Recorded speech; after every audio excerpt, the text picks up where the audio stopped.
La sonnette d'alarme tirée par le gouvernement tchadien est parvenue au bureau du secrétaire général de l'ONU, Antonio Guterres, à New York. Il dépêche ce jour son représentant spécial pour l'Afrique centrale et chef du bureau régional des Nations unies pour l'Afrique centrale, UNOCA.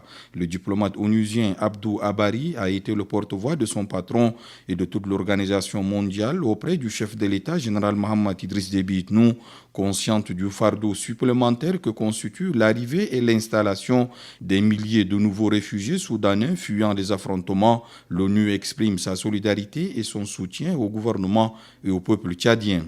En ce moment où, en plus des difficultés qui existent déjà, le Tchad est le domicile d'environ 600 000 réfugiés de plusieurs pays voisins.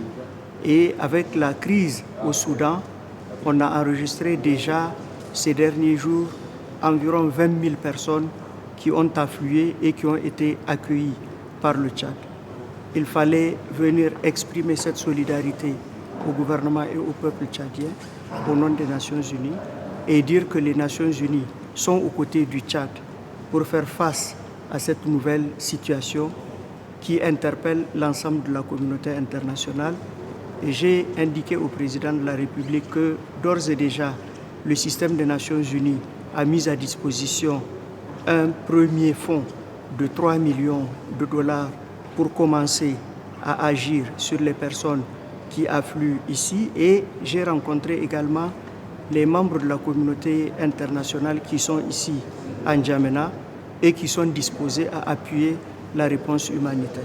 La haute appréciation que porte l'ONU pour le Tchad est également valable pour la poursuite du processus de transition dans sa seconde phase. L'inclusivité ne s'achève pas, fait savoir le diplomate Abdou Abari, pour qui il y a une unanimité au sein de l'organisation quant au soutien à apporter au Tchad.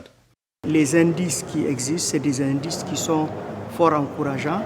Les institutions de la transition ont été mises en place, un cadre de dialogue politique a été mis en place. Une commission pour l'organisation du référendum a été également mise en place et elle est à pied d'œuvre pour organiser ce référendum constitutionnel. Bien évidemment, si nous avons apprécié la main tendue dont a fait preuve le président depuis Doha et puis le dialogue national inclusif et souverain, on n'a pas manqué de dire que l'inclusivité ne s'achève pas. L'inclusivité est un processus et nous avons été très réconfortés par la déclaration du président de dire que sa main restera toujours tendue. Et je pense que pour nous, c'est un signe de réconfort et qui va nous pousser à aller de l'avant pour encourager toutes les filles, tous les fils du Tchad à se mettre ensemble devant les différents périls. Un Tchad plus uni, plus fort, plus solidaire est nécessaire. À l'interne dans le système des Nations Unies, la décision a été de soutenir le Tchad, que ce soit un soutien matériel, que ce soit un soutien logistique ou un soutien en termes de mobilisation des autres partenaires. La disponibilité réaffirmée de l'ONU est basée sur les conclusions jugées positives de l'évaluation des besoins du Tchad, faite par une mission qui a séjourné au pays et écouté l'ensemble des acteurs concernés.